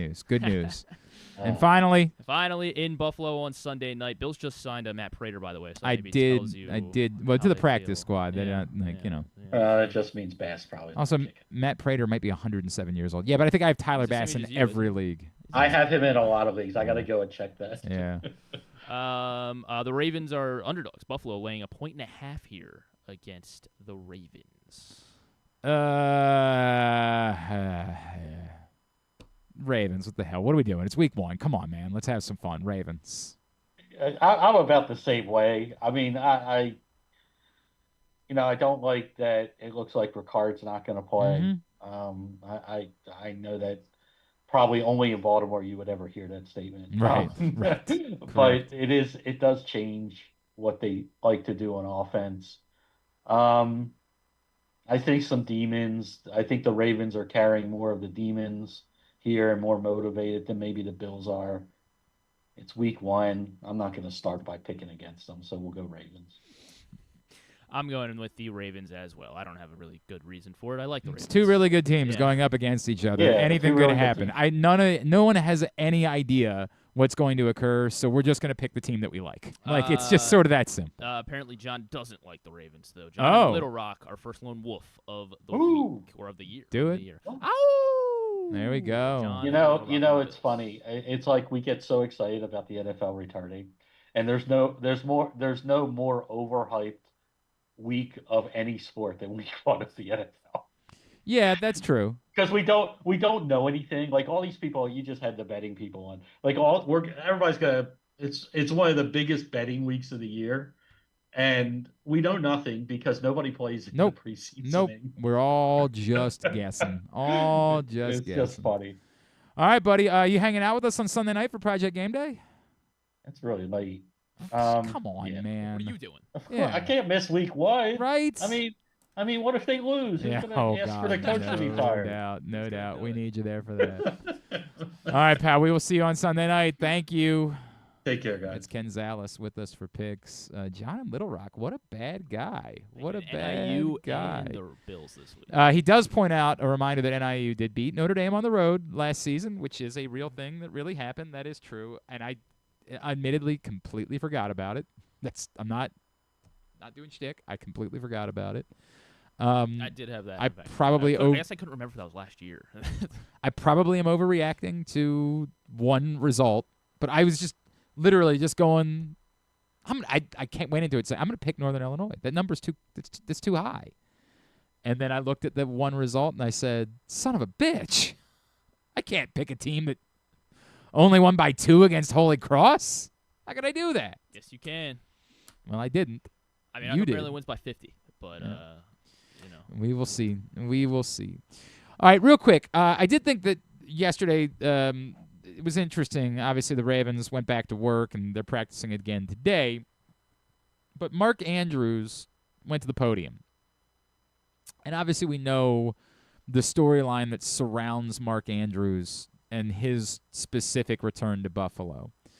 And I think Jamison Hensley asked the first question from ESPN about it, and he really appeared to have no understandably, really appeared to have no actual interest in talking about the significance of his return to Buffalo. This is courtesy of BaltimoreRavens.com. Mark Andrews yesterday at the podium. At the end of the day, this is a new season. I've had a full training camp of, getting better. It's a new team. For me, it's just looking at it as it's 2 really good teams going against each other. I'm going to play my part. I'm going to do my job to the best of my ability, which I'm excited about. It's an incredible opportunity for this organization, for me, this team, and everything we want to do this year to start it off right. So I'm excited about that. All right, understandable. Not really. Look, man, I'm not really going to go down that road. I get it. And I have, even when people bring up, hey, it's not just the Buffalo game, it's the history of Mark Andrews in the playoffs, I've sort of said I still think that's more anomaly than anything else. Mark Andrews is too good of a football player for me to believe that he just pees down his leg whenever there's a large moment. He's played too well in big regular season games. You just can't get me to buy that it's predictive as much as it's just strange anomaly. The reporters that were out in Owings Mills yesterday did not give up. Obviously, a lot of them writing about the Mark Andrews going back to Buffalo storyline, and got at least some better responses as his press conference went along. Here's an exchange of a few different questions that were asked of him in different ways about going back to Buffalo this week. Mark, how do you kind of leave the last game in Buffalo behind? I'm a pro. This is what I do. This is what I love to do. This is my whole entire world. So for me, it's about focusing, doing my job, and just knowing the type of player that I can be in this offense and for this organization, for this city. And, I've never lost sight of that. So. Mark, besides watching the game film, have you gone back and watched the game from Buffalo last year at all? Yeah, of course I've watched the game, and obviously in game planning for this year. But, at the end of the day, each year's different. They played us different from the first game to the second game. So you never know truly what you're going to get. Again, I'm excited about this opportunity, going against a really good team, and it's going to be a good matchup. Did you get any advice from anybody who had been in that position as you, or maybe just had some wisdom to share that kind of carried you through this offseason? I got, a great supporting staff, with family and loved ones. And, at the end of the day, I trust in the people around me. I keep a small circle, and I don't listen to too much outside noise. And I'm extremely grateful and blessed, and put all my faith in God. Mark, I know you don't really care who you play. You sort of just take it as they come. But was there any part of you that was very happy to get that or this game out of the way week 1 and not have it sort of out there? For me, it's whoever's in front. It's all good, man. There you go. That's this is what you're going to get out of Mark Andrews. And for one, I get that why would he want to talk about it? I do understand that. Like, I think for all of us that do this, we'd love to hear, hey, yeah, I reached out to someone else who had a famous drop, and I don't want to say, there's a few names I don't want to say here. Lee Evans. I get that it'd be a really compelling story for all of us if Mark Andrews was like, yeah, I actually called Lee Evans to see how he felt about it. But, like, they're not. Lee Evans, for a moment, was a high-level football player in his career, but by that point he was a journeyman. There's no parallel to me. This is someone who is an extraordinarily high-level football player that went through a really low moment. And I guess you could say it was two moments, but one that maybe perhaps outshines the other because of where it happened in the game. For story reasons, we love that. For Mark Andrews, I believe him. I believe that for him, it's just there's nothing I can do about it. I can't control it.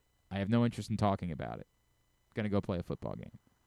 I did think that the question about, and Bo Smolka wrote about it today for PressBoxOnline.com, and you heard him in there asking questions, but I do think there's something to be said for maybe it's best that it is this week. Just get it out of the way. That the Ravens were not playing the Bills like in the regular season at all, and then they played them in the playoffs, and then you had to rehash all of that, that maybe it's better to go through this now. There is something to be said for that. Although I think if the Ravens go to Buffalo in the playoffs, he's probably going to have to go through all of it all over again. That even though he's addressed it here, I think that the storyline will be too prevalent. Looking back on how the season ended a year ago, that it'll be all revisited again. So it might not matter that it's happening now at all.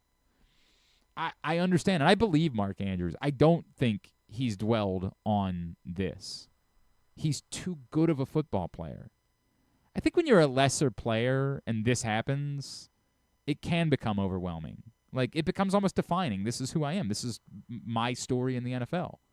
But it's not Mark Andrews' story in the NFL. Mark Andrews is an unbelievably accomplished football player who had a particularly awful day. So I don't think he's dwelled on it. I don't think this has been obsessive for him. And I know that people didn't like that he didn't speak after the game, and what did that mean? And how did that does that show that it impacted him more than he's letting on that he didn't speak after the game? I don't know. It might also be that he's the type of person that for like 24 hours he really struggles with something, and then 24 hours later he's on to the next thing. I expect Mark Andrews to have a really good season because when Mark Andrews and Lamar Jackson are on the field together, good things tend to happen. And, he's going to have to prove it again. Like for Mark Andrews, the only narrative that exists is that he's had bad playoff games. And he can't fix that Sunday. He could catch 4 touchdowns. And we'd still say, feel pretty good about it, actually. Yeah, we'd be happy, especially those of us that got him in at least one fantasy league. But yeah, I think that's going to be a storyline he's going to have to deal with moving forward. And when we get to the postseason, it'll be addressed then. All right, today's show and our tidbit brought to you by this print issue of Press Box. Derrick Henry on the cover. Another great story from Bo Smolka about Derrick Henry and the unicorn that he is at the running back position at his age. Go pick this up for free right now at your neighborhood Royal Farms. Any of the hundreds of locations around town where you find Press Box. You can read it all, PressBoxOnline.com. What you got? Oh, we didn't talk anything about the tennis yesterday. The tennis yesterday in the afternoon was unbelievable. Who was it? The Felix Auger-Aliassime match against Alex de Minaur was really wonderful. It's a shame that the casual person doesn't care about either one of them. So I like they weren't. Felix Auger-Aliassime. I get it. But it was an outstanding match. And then the story of Amanda Anisimova. Oh, yeah, that's right. That was a big one. Unreal. From 6-love, just so embarrassingly in the Wimbledon final, to beating Iga in straight sets. And I didn't think Iga looked her best during the U.S. Open, but that's still Iga Swiatek. And it required, especially because Anisimova got broken in the first game of the match and the first game of the second set.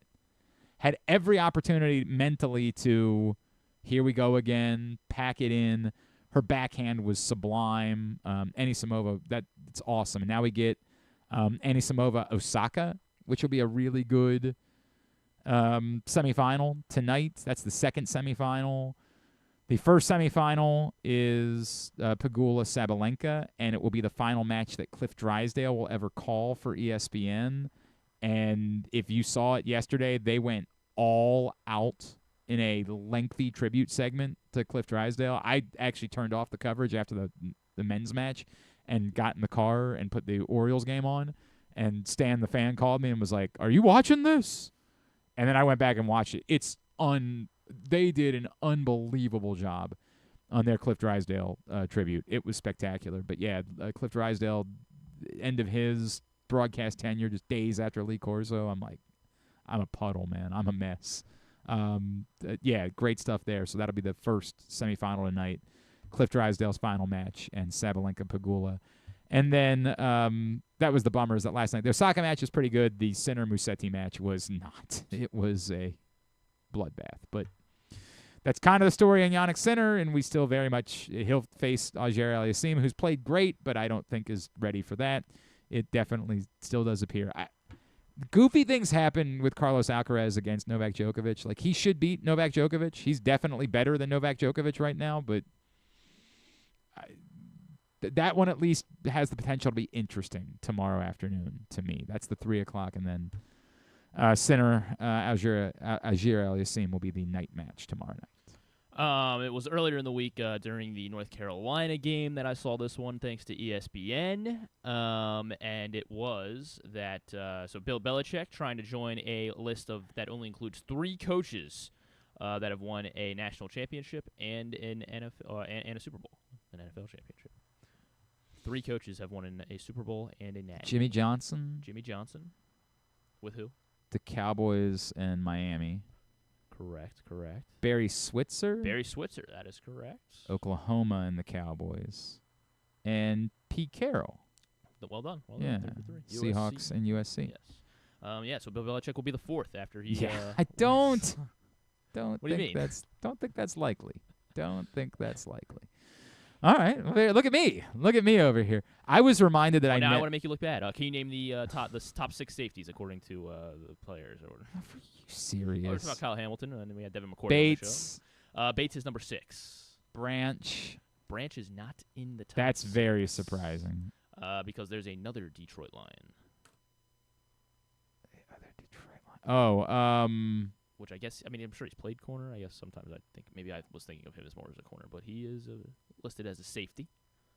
He's listed as a safety, but plays corner. I guess I'm sure he plays more. Is it Kirby Joseph? Yeah, Kirby okay, Joseph. I think of him as a safety. I don't think of him as a. Maybe he has played. Maybe you're right. You're right. Buda Baker. Obviously, Kyle Hamilton. Buda Baker is number 2. Kyle Hamilton is number 3. Need 1 and 4. Who did they have as the best safety in the NFL? He was not ranked last year. Was not ranked last year. Minka? Not Minka. Xavier McKinney? Was number 1? Yeah, he was number 1 kind of with the surprising. Green Bay Packers. And there's one more. Derwin James. Yep, Derwin James. Okay. All right. Very Well good. done. Very good. It was brought to my attention that there was a trivia question that I never gave you that we had, and that I'm like, hang on. I got to see if I can find it, because otherwise this was a waste of everyone's time. Because it was, I feel like, a way back, and I can't find it. So you know what? We'll just move on with our lives. Well, I'm going to sit here waste time. I'm not doing that. Let's just move on. Let's get Tubular. Tubular is brought to you by the Stan the Fan Variety Hour. Every Monday, Stan the Fan Charles, Ross Grimsley, Luke Jackson, they're talking baseball with you. Facebook.com/PressBoxSports, YouTube.com/PressBoxOnline, PressBoxOnline.com/video. As always, Stan Shows brought to you by the Costas Inn and the all-new Costas Inn, now open in Timonium. NBC tonight for Cowboys-Eagles to kick off the NFL season. That's at 8:20. As I mentioned, the U.S. Open women's semifinals, Pegula Sabalenka, then Anisimova, Osaka. Is this the first time ever there's been 4 women whose last name all ends in the letter A that have been in the semifinals? Don't know the answer. I believe it's the second. The second? You got that? That's all. 7 o'clock tonight on ESPN. And then today on Masson, right now, you can watch the Norfolk Tides and the Nashville Sounds. And then later on the night, 6:30, the Aberdeen Ironbirds and Wilmington Blue Rocks. Oh, nice. So if that's how you want to spend your day, you can do that. It's non-sports. Peacemaker, an episode of that on HBO Max at 9. Blood and Myth, a documentary on Hulu. There was there was a bunch of crimes and stuff. So in a small village in northern Alaska, there was a bunch of a string of violent crimes, and so some guy goes to investigate it. And apparently, there's a paranormal connection. So that's on Hulu, and then of course The Paper on Peacock, the new series, all 10 episodes of their debut season. They drop it. This isn't a once a week. This is all this at is once. all at once. And what on are the Peacock. reviews saying? I don't know. Okay. Are you going to spend time with it? I don't know. I don't know either. Right? Football season. I don't know. That's true. That's a good point. We don't have time for this. Yeah. That's we don't have They time. For maybe this. if they dropped it. Yeah, let's see. If they had dropped it last Thursday, would that have been? Honestly, I probably wouldn't have watched it, even if it was last Thursday. I'm not sure what the best time is, but I guess the start of football season feels tough, especially because it's. I don't know. No one was were you asking for this? I'm not sure. No one was asking for this in any way. But that's the thing. It's different. It's not just a reboot. Only Oscar comes right, over. and so that's why you're like, well, it's a different show. Maybe it has a chance of being good. I don't know. I just I'm sure it's gonna be well done, but I'll wait for somebody else to tell me what to think. Did I give this? I don't think I gave this one to you. This was the one. There are going into the season. There are 5 current NFL head coaches who played for the teams that they now coach. I only got 4 of them. I completely forgot about one. All right, so Vrabel. Mm-hmm. 5 head coaches. 5 current NFL head coaches who played for the team that they currently coach. Jeez. I just gotta go. The team they currently coach. Mm-hmm. Did Schottenheimer play for the Cowboys? I won't use that one yet. I'm gonna struggle with this one. I think. I said Vrabel. Yes, we got that. Because Vrabel, he played in the NFL. Right, correct. He did. You're right.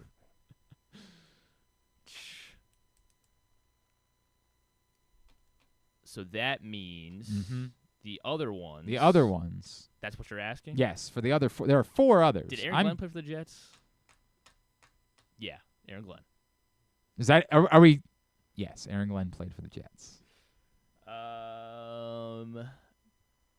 Next one is a simple one, I'm sure, and that's why we all know that it is.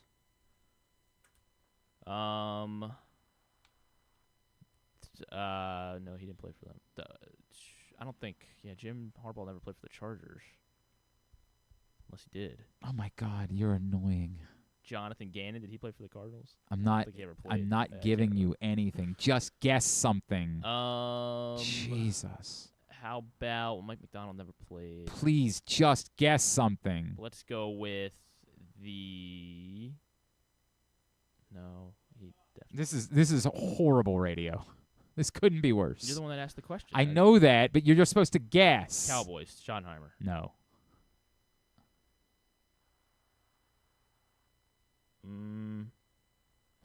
Guess something else. I think you're lying. Nobody else did. Oh, Kellen Moore. Kellen Moore did not play for the Saints. Then what is this question? There's 3 others. No, there's not. There are. It's a trick question.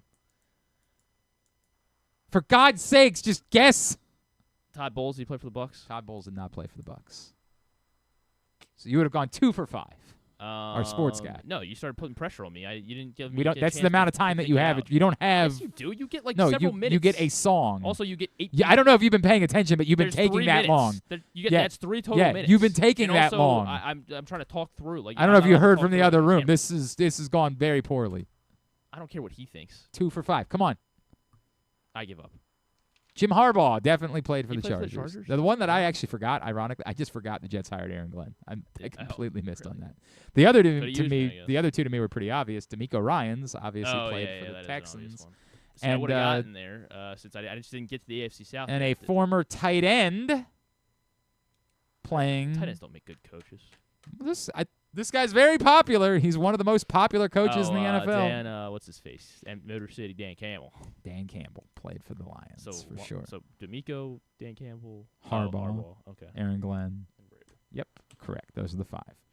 All right. I just didn't get to the NFC North yet, or the AFC South. There you go. That's just like, hurry up. All right, we gotta go. We gotta go. We're doing 2-hour shows again. I'm coming to trivia. Okay. We've never stopped. We did. We had a good run for a day. I'm coming to trivia on Monday just to go. Hurry up, Glenn. Come on, let's go. Well, that's the way it works. Come on. We have music Come that on, does it. Glenn. We have music that does that for us. What's the answer? We have music that does that for us. No, music is soothing. It helps you focus. Certainly not.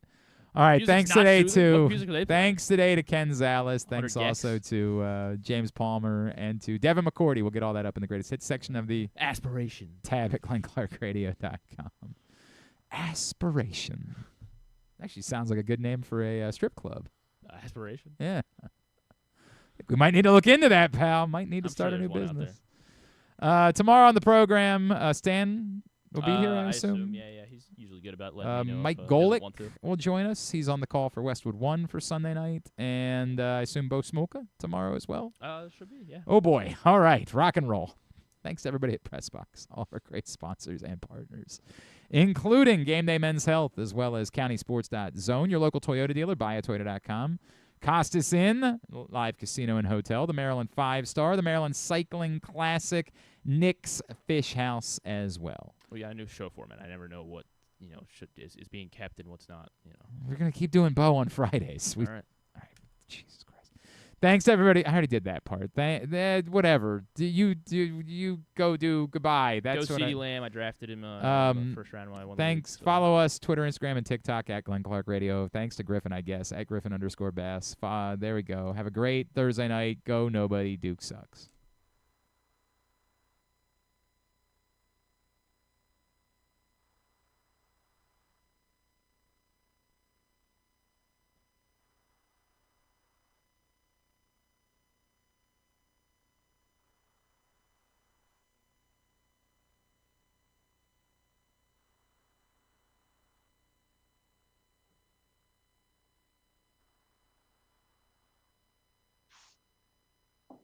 Can you hear me? I can hear you.